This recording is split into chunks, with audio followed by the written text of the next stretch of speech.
Continuando con esta serie de predicaciones expositivas sobre el libro de los Hechos de los Apóstoles, que han sido de tremenda bendición para mi vida y seguramente también para la vida de toda la iglesia. Y ahora llegamos a Hechos capítulo 14 del 8 al 20. Voy a dar lectura a esta porción de la palabra de Dios. Hechos 14 del 8 al 20. Dice así: Y cierto hombre de Listra estaba sentado, imposibilitado de los pies, cojo de nacimiento, que jamás había andado. Este oyó hablar a Pablo, el cual, fijando en él sus ojos y viendo que tenía fe para ser sanado, dijo a gran voz: levántate derecho sobre tus pies. Y él saltó y anduvo. Entonces la gente, visto lo que Pablo había hecho, alzó la voz diciendo en lengua licaónica: dioses bajo la semejanza de hombres han descendido a nosotros. Y a Bernabé llamaban Júpiter y a Pablo Mercurio, porque este era el que llevaba la palabra. Y el sacerdote de Júpiter, cuyo templo estaba frente a la ciudad, trajo toros y guirnaldas delante de las puertas, y juntamente con la muchedumbre quería ofrecer sacrificios.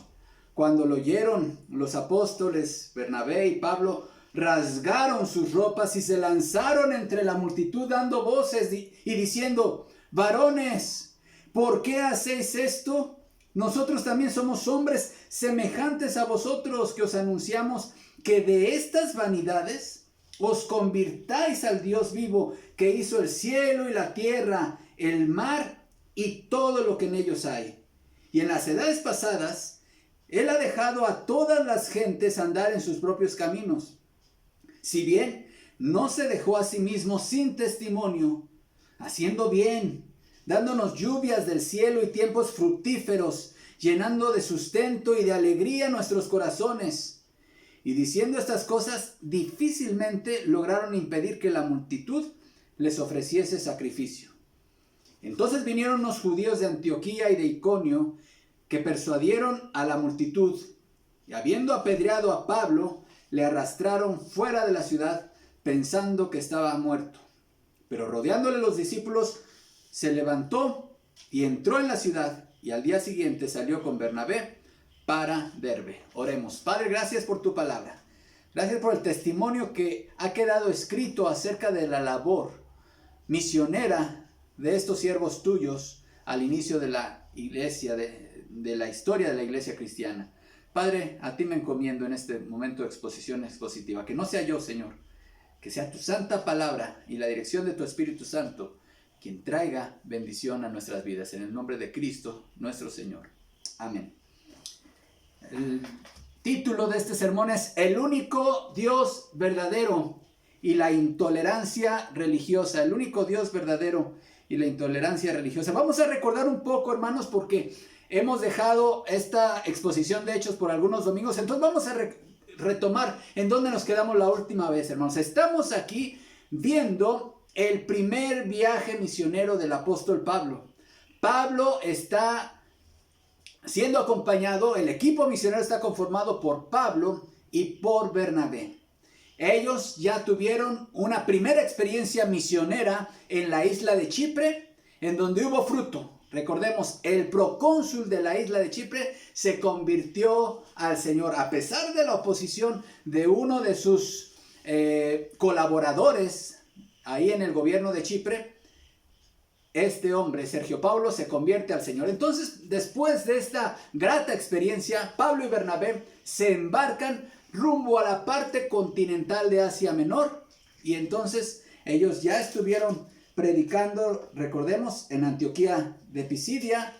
Y ahora, hermanos, están acercándose en este trayecto más hacia Tarso, que nunca van a llegar en este primer viaje misionero, nunca van a llegar a la tierra natal del apóstol Pablo, pero parece que esa es la dirección que llevan. Si ustedes ven en sus Biblias el mapa, en la parte final de sus Biblias hay mapas, y ven el mapa del primer viaje misionero de Pablo, pareciese que se están dirigiendo su camino, su trayecto hacia Tarso, pero la providencia de Dios no permite que lleguen hasta allá.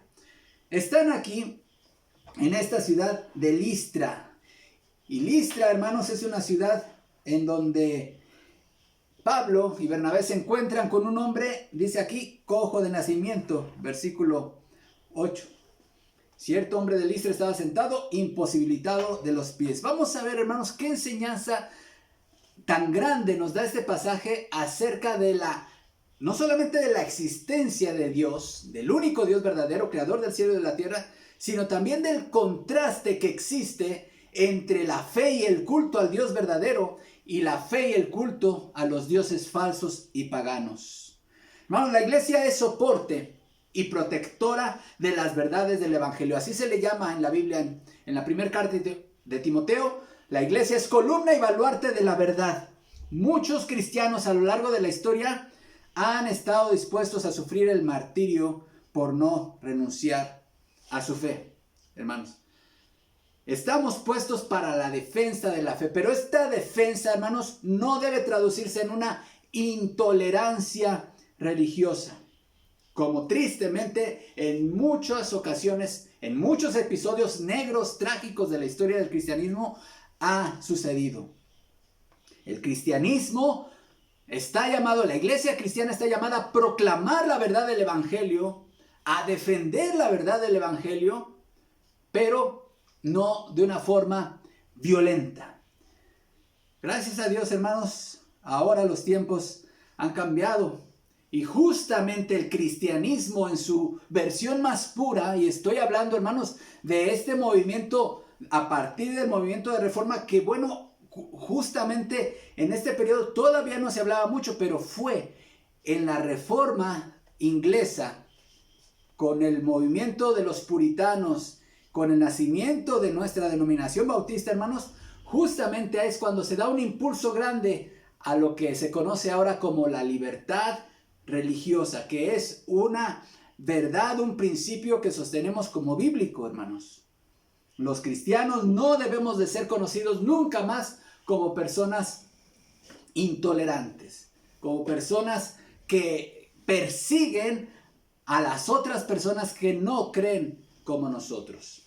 Pero vamos a ver, hermanos, cómo este pasaje nos da una gran enseñanza respecto al contraste que existe entre la adoración al Dios verdadero y la adoración a los dioses falsos. La fe en el Dios verdadero lo vemos en los versículos del 8 al 10, hermanos. Vean lo que dice. Y cierto hombre de Listra estaba sentado, imposibilitado de los pies, cojo de nacimiento, que jamás había andado. Esto nos habla, mis amados hermanos, acerca de la naturaleza de los milagros en la Biblia. Ahora existen muchos movimientos religiosos, incluso muchos movimientos dentro de lo que se conoce como el evangelicalismo, en el sector de muchas iglesias que han abrazado el movimiento de sanidades y milagros, que se la pasan engañando a la gente con falsas sanidades, con falsos milagros. Y esto hay que denunciarlo frontalmente, hermano. Esas campañas de sanidad que se promueven en estadios, en grandes centros, y la gente que va con alguna necesidad, que ya ha visto a varios médicos, que ya ha gastado mucho en instituciones de salud, pues va con la esperanza de recibir un milagro. ¿Y cuánta gente ha salido defraudada de esas campañas? ¿Se interesa Dios en la salud física? El plan redentor de Dios para la humanidad involucrará también la sanidad física del ser humano. Bueno, mi respuesta quizá les sorprenda a muchos, pero yo les voy a decir algo. La respuesta es sí. Pero en el estado de glorificación, hermanos, la palabra de Dios dice que no experimentaremos más enfermedades, más dolor, más tristeza. Y ese estado utópico del que habla la definición de la Organización Mundial de la Salud, de que la salud es el completo estado de bienestar físico, mental y social. Déjenme decirles, ese estado nunca se va a lograr acá, hasta que Jesucristo consuma, en la consumación de su reino, entonces gozaremos de ese perfecto estado de salud física, mental y en todos los aspectos que abarca el concepto de salud, hermanos. Entonces, ¿por qué hay milagros durante la época del ministerio terrenal de Jesús y durante la época del ministerio apostólico? Bueno, el libro de Hebreos nos dice cuál era el propósito de estos milagros. Y vaya conmigo a Hebreos capítulo 1. Los milagros tenían como propósito confirmar el mensaje que se estaba predicando. Perdón, es Hebreos capítulo 2. Dice, por tanto es necesario que con más diligencia atendamos a las cosas que hemos oído, no sea que nos deslicemos, porque si la palabra dicha por medio de los ángeles fue firme, y toda transgresión y desobediencia recibió justa retribución, ¿cómo escaparemos nosotros si descuidamos una salvación tan grande, la cual habiendo sido anunciada, escuche esto, habiendo sido anunciada primeramente por el Señor, nos fue confirmada por los que oyeron? ¿Quiénes fueron los que oyeron? Los apóstoles, los 12 apóstoles, y en este caso aquí tenemos también a Pablo y a Bernabé. Note el 4, testificando Dios juntamente con ellos, ¿con qué?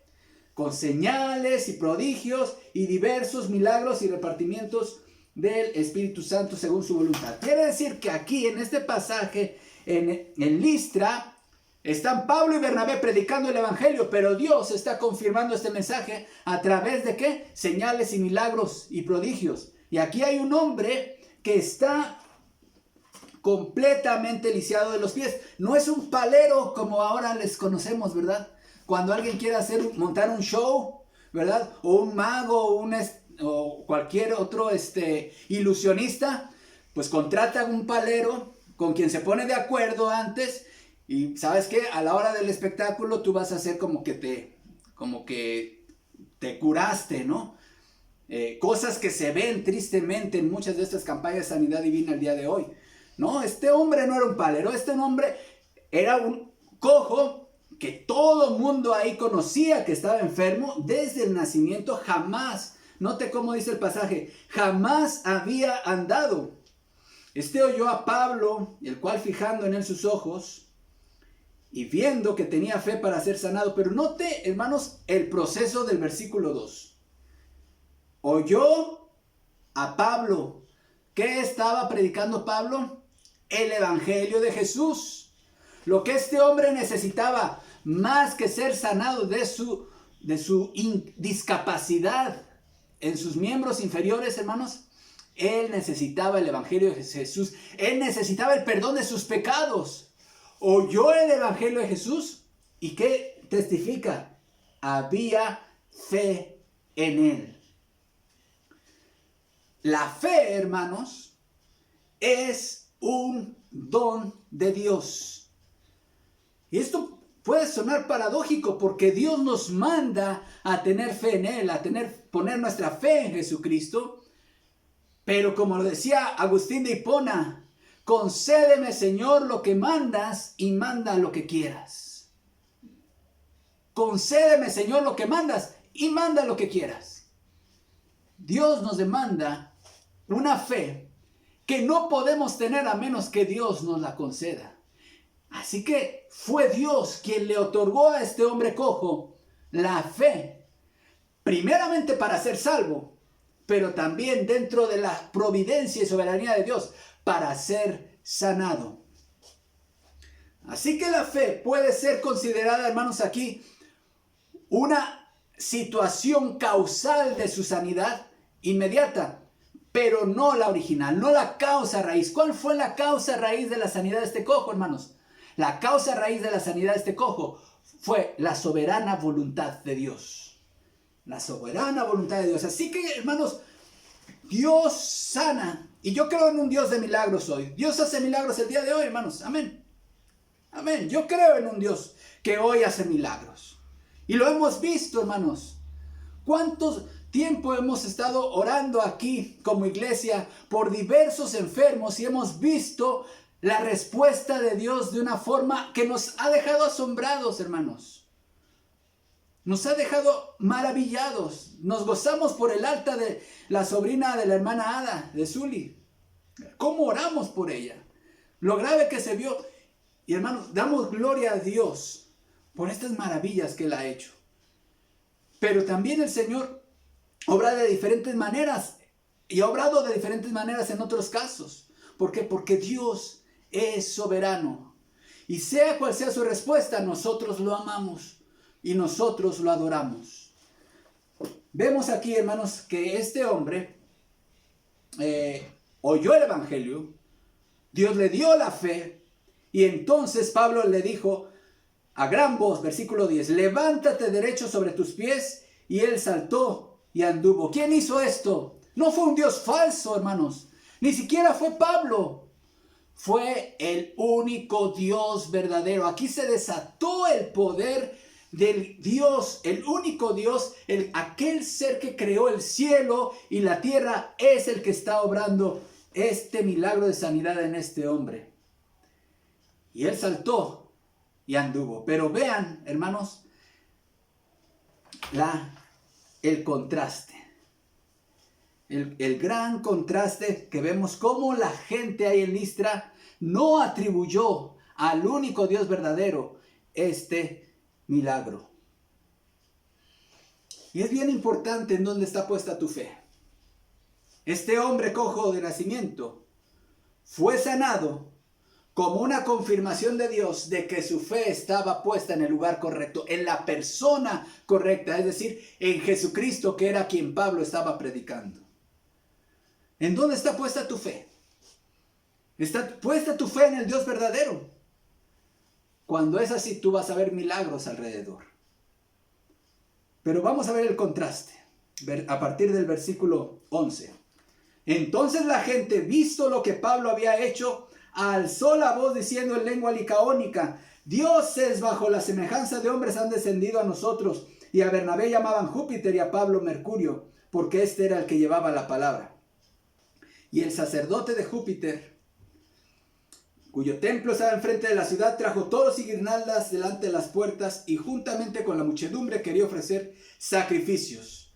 Cuando lo oyeron los apóstoles, Bernabé y Pablo rasgaron sus ropas y se lanzaron entre la multitud dando voces y diciendo, varones, ¿por qué hacéis esto? Nosotros también somos hombres semejantes a ustedes, que les anunciamos que de estas vanidades, es decir, de la idolatría a los dioses falsos, se conviertan al Dios vivo que hizo el cielo y la tierra, el mar y todo lo que en ellos hay. ¿Qué es la idolatría, mis amados hermanos? ¿Por qué está tan difundida la idolatría desde los inicios de las civilizaciones hasta la fecha? El hombre tiene una tendencia a adorar cualquier otra cosa que no sea su creador. La idolatría se puede definir como la desobediencia consciente o inconsciente al primer mandamiento divino. ¿Cuál es el primer mandamiento? No tendrás dioses ajenos delante de mí. Es mostrar devoción, lealtad y confianza en cualquier otro ser, sea que este ser exista o no exista, lo cual se expresa de forma práctica en una ausencia de devoción real que el único Dios verdadero demanda de forma exclusiva para Él mismo. Hay un movimiento moderno, y a usted le puede sonar algo muy extraño esto que voy a comentarles, pero hay un movimiento moderno que está enfocado sus esfuerzos a resucitar aquellas religiones idolátricas paganas en todo el mundo, en todas las culturas. Se le llama reconstruccionismo pagano. Se denominan reconstruccionismos aquellas formas de neopaganismo que aspiran a una recuperación de religiones antiguas de la humanidad, particularmente las de Europa, Oriente Medio y Egipto. Destacan principalmente una de estas formas de reconstruccionismo es el Asatru, que es un reconstruccionismo nórdico germánico. También el reconstruccionismo moderno, y no estoy hablando de algo que ocurrió siglos pasados, es un movimiento moderno del siglo XXI. Hermanos, el politeísmo helénico, con todas esas mitologías y dioses de los griegos antiguos, se está tratando de reconstruir junto con la mitología romana. El druidismo celta, las religiones precristianas de los países bálticos como en las de Lituania y Letonia, vamos, la religión egipcia también.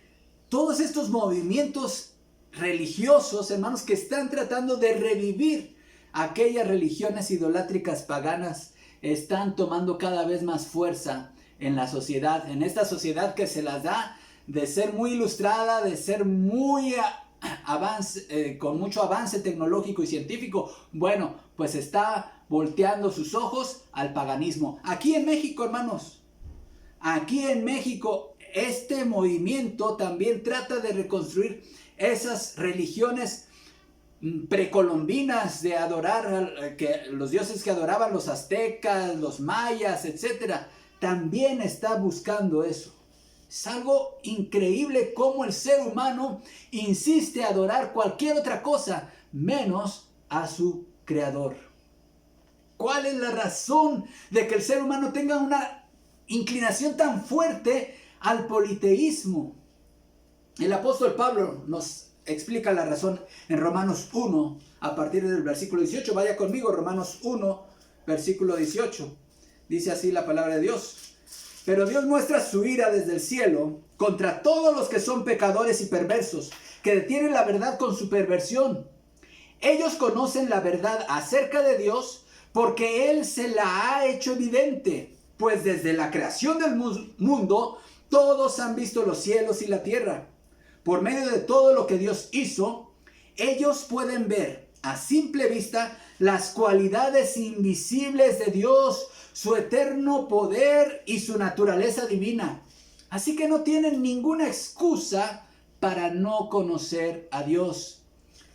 Es cierto, ellos conocieron a Dios, pero no quisieron adorarlo como Dios ni darle gracias. En cambio, comenzaron a inventar ideas necias sobre Dios.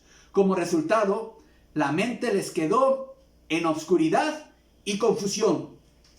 Afirmaban ser sabios, pero se convirtieron en completos necios. Y en lugar de adorar al Dios inmortal y glorioso, rindieron culto a ídolos que ellos mismos se hicieron con forma de simples mortales, de aves, de animales de cuatro patas y de reptiles. Entonces Dios los abandonó para que hicieran todas las cosas vergonzosas que deseaban en su corazón. Como resultado, usaron sus cuerpos para hacerse cosas viles y degradantes entre sí. Cambiaron la verdad acerca de Dios por una mentira. Y así rindieron culto y sirvieron a las cosas que Dios creó, pero no al Creador mismo, quien es digno de eterna alabanza. Amén. Ahí está el origen de la idolatría. El origen de la idolatría no es un desconocimiento de Dios, no es falta de información. Porque Dios, aquí está diciendo Pablo que Dios dejó en su creación bastante información acerca de Él que sea suficiente para que cualquier persona reconozca su existencia y lo adore y le sirva. Entonces, ¿por qué la idolatría? No es por falta de información por parte de la naturaleza, sino la idolatría tiene su origen en un corazón que se ha rebelado contra su creador, una falta de voluntad hacia Dios. Y entonces, ¿qué haces? Bueno, yo necesito a alguien que me proteja, pero no quiero entrar en una relación de compromiso con mi creador porque Él me ha dado una ley. Entonces me invento un Dios a mi imagen y a mi semejanza, con mis propias leyes, para que Él sea mi Dios quien me proteja, y a ese Dios idolátrico, a ese Dios falso, le voy a servir. El fundamento de la idolatría es una indisposición del hombre a relacionarse con su creador en los términos que Él ha establecido. Entonces el hombre opta por crearse dioses con los cuales se relaciona en los términos que el hombre mismo establece. En otras palabras, la idolatría es tan popular en el mundo porque al fin de cuentas se trata de ¿qué? De antropolatría, es decir, adoración al hombre mismo. Es decir, en otras palabras, humanismo en su máxima expresión. En la famosa película El regreso del Jedi, de la saga de las películas de la Guerra de las Galaxias, Ahí, ustedes si la han visto, la Alianza Rebelde envía un comando dirigido por Luke Skywalker a una luna santuario llamada Endor. Y ahí descubren una tribu de Ewoks, unas curiosas criaturas indígenas nativas del planeta. Con la ayuda del robot C-3PO y sus múltiples programas de comunicación con otros idiomas, consiguen forjar una alianza para combatir juntos al Imperio. Al estos creer que C-3PO era una especie de Dios venido del cielo para ayudarlos. Y entonces se aprovechan de esta confusión que se creó en los Ewoks. Eran una tribu de criaturas ahí nativas de este planeta, de esta luna, y empezaron a adorar al robot C-3PO, ¿verdad? Creyendo que era Dios. Bueno, eso les ayudó a la Alianza Rebelde para finalmente combatir y destruir al Imperio. Pero yo me pregunto, ¿cuántos predicadores del día de hoy que de repente el Señor les bendice con un ministerio grande, con una predicación, y la multitud les quiere rendir adoración? ¿Cuántos predicadores hoy aceptarían la adoración de los hombres? Muchos. Esa es una gran tentación para muchos siervos de Dios, caer en la vanidad y recibir la adoración de los hombres y ser objeto de adoración. Y aquí vemos cómo esta gente en Listra, hermanos, están a Pablo. Bueno, a Pablo ya le habían dicho que era Mercurio, y a Bernabé Júpiter. Eran los nombres romanos de... recordemos que Júpiter era el equivalente al dios griego Zeus, y Mercurio era el equivalente al dios griego Hermes. Hermes, recuerden que era el mensajero de Zeus, el que mandaba, era el jefe de comunicación social de Zeus, ¿verdad? Jefe de la oficina de comunicación social. Entonces, por eso de ahí viene la palabra hermenéutica, ¿verdad? De Hermes. Bueno, pues, y aquí como dice la palabra de Dios en este relato, como Pablo era el predicador, el que llevaba la palabra, entonces, pues él es Mercurio. Y entonces el mero era Bernabé, Júpiter, ¿no? Así estaba la mentalidad pagana. Ahora, Pablo y Bernabé no se pusieron a discutir y a pelear, diciendo, oye, ¿por qué tú eres Júpiter y yo Mercurio? No, yo quiero ser... No, ellos rasgaron sus vestiduras. Dijeron, ¿cómo es posible que el ser humano llegue a tanta bajeza en su confusión espiritual? De querer rendir culto a las criaturas. Ellos les dijeron, somos nosotros hombres semejantes a ustedes. Semejantes a ustedes. Y eso es justamente lo que les venimos predicando, que de estas vanidades, de estas necedades de la idolatría, ustedes abran sus ojos y se conviertan al Dios vivo, aquel que creó el cielo y la tierra.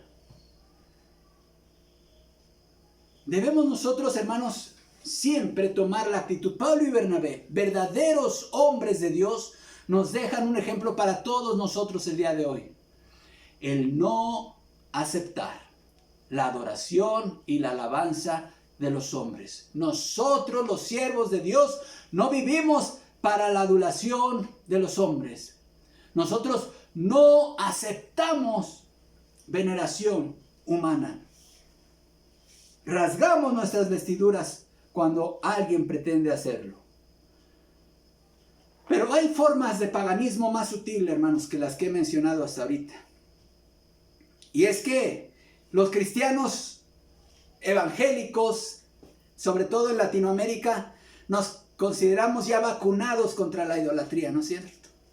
¿Por qué? Porque como vivimos en una sociedad principalmente enfocada en una religión tradicional que tiene bastantes formas que nosotros consideramos idolátricas, entonces nosotros consideramos que nosotros no somos idólatras por el hecho de que nosotros no nos inclinamos ante ninguna imagen de nadie, ¿verdad?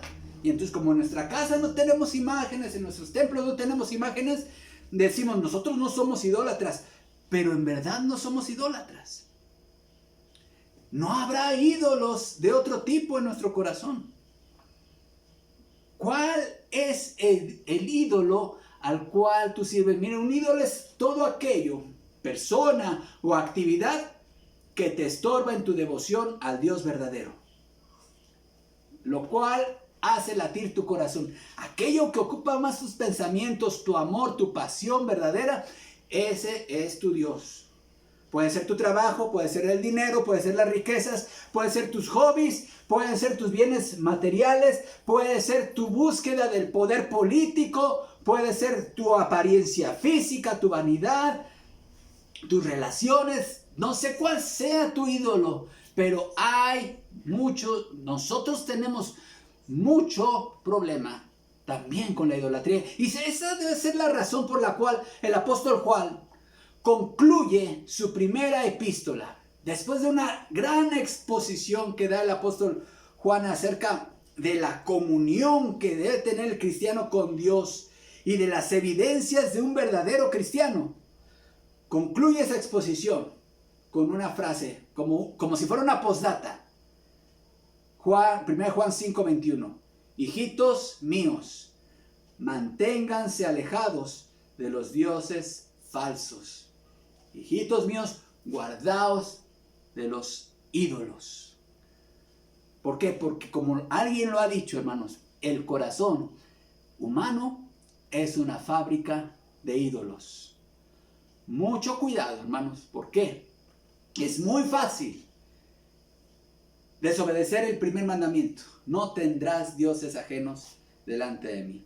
Pero hay otra verdad en este pasaje, hermanos. Y esta verdad es el lastre de la intolerancia religiosa. Versículos 19 al 20. Dice ese pasaje.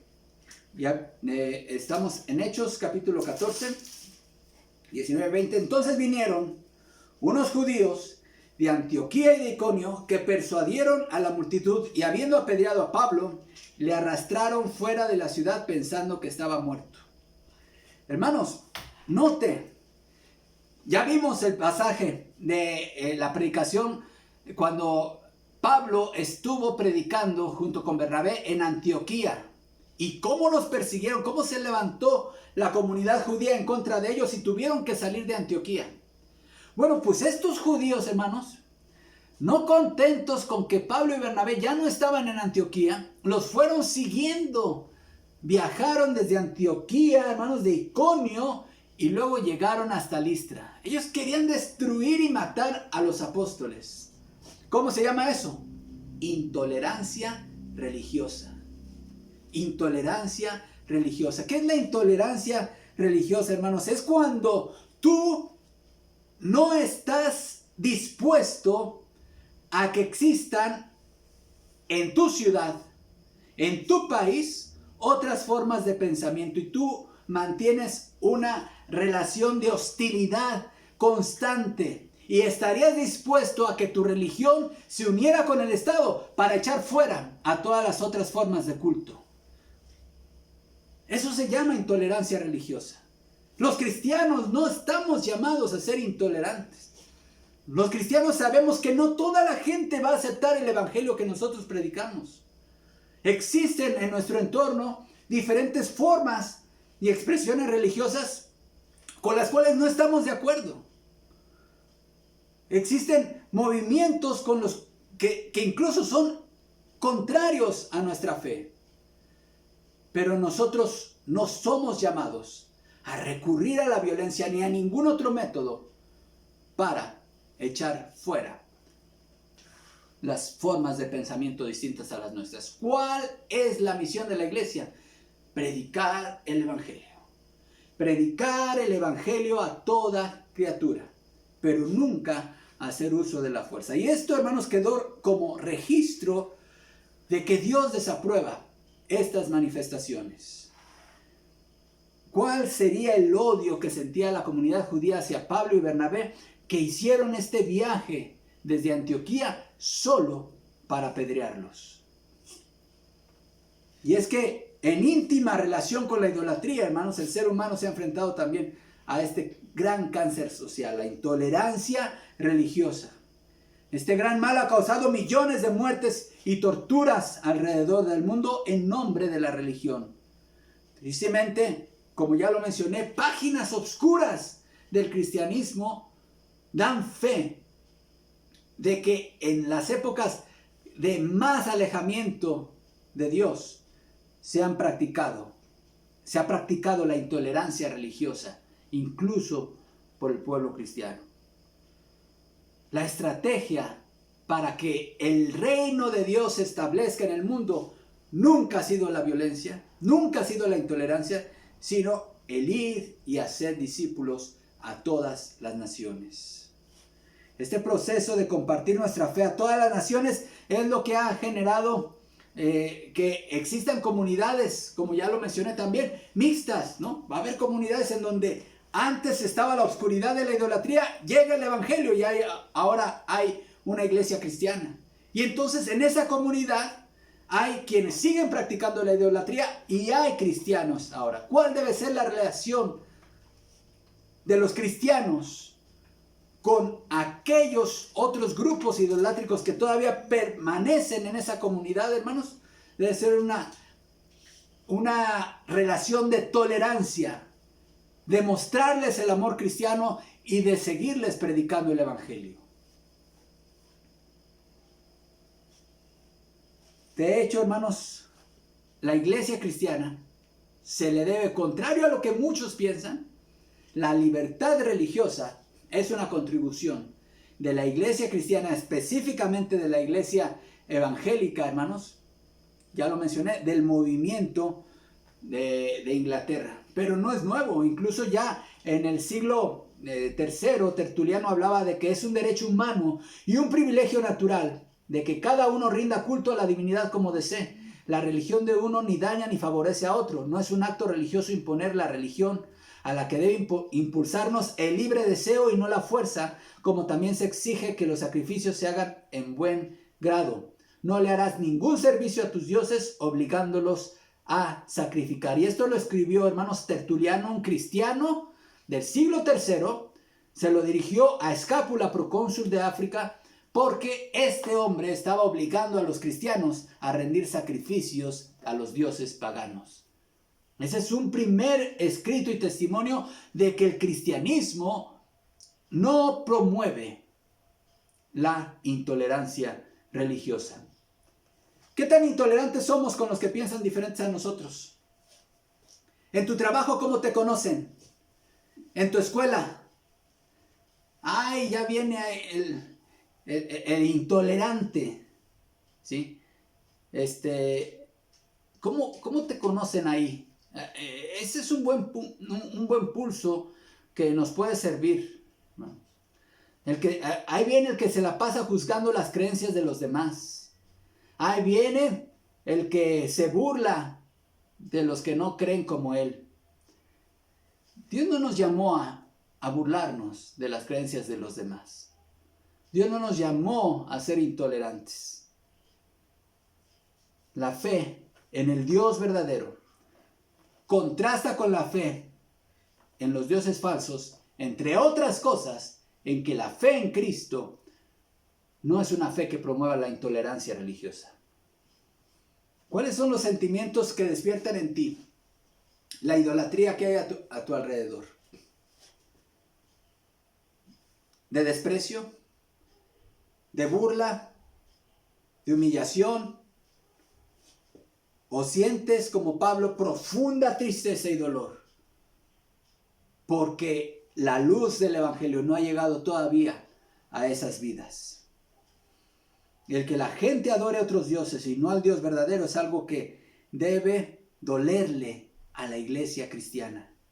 Es algo que debe de movernos a la oración y a la evangelización, no a la intolerancia, no a la crítica mordaz, no a la burla y menosprecio, sino a ese acercamiento, pero con fines evangelísticos. No para mezclarnos con ellos, no para unirnos en su idolatría, pero sí para anunciarles a Cristo, aquel que puede liberarlos de esas formas de culto pagano. Hay mucha enseñanza que vemos aquí, pero Dios, hermanos, se dio a conocer a través de su Hijo Jesucristo. Dice la palabra de Dios: a Dios Nadie lo vio jamás. El unigénito Hijo que está en el seno del Padre, Él le ha dado a conocer. ¿Quieres conocer al Dios verdadero? Solo lo puedes conocer a través de su Hijo Jesucristo, quien vino, se encarnó, murió en la cruz por tus pecados, y resucitó al tercer día, y ahora te manda a ti que le entregues tu vida, que creas en Él, y renuncies, dejes atrás tu vida de pecado y te entregues a Él, y con su ayuda vivas una vida de gozo, de victoria y de esperanza. Entrégate a Jesucristo hoy y renuncia a tus ídolos, a tus dioses falsos. Quizá el Dios falso a quien más veneras seas tú mismo. Renuncia a esa forma de idolatría y entrégate a Jesucristo. Él te está esperando. El que a mí viene, dice Jesús, no le echo fuera, no lo rechazo. Ven a Cristo hoy, oremos. Padre, gracias por tu palabra. Bendícela, Señor, sé glorificado. Y salva almas, Padre, el día de hoy. Que tu evangelio llegue a más personas. Que tu evangelio haga que renuncien a esas formas de idolatría que todavía hay en nuestro medio, Señor. Y que se conviertan de los ídolos a ti, el único Dios vivo y verdadero. En Cristo Jesús oramos. Amén. Que el Señor les bendiga.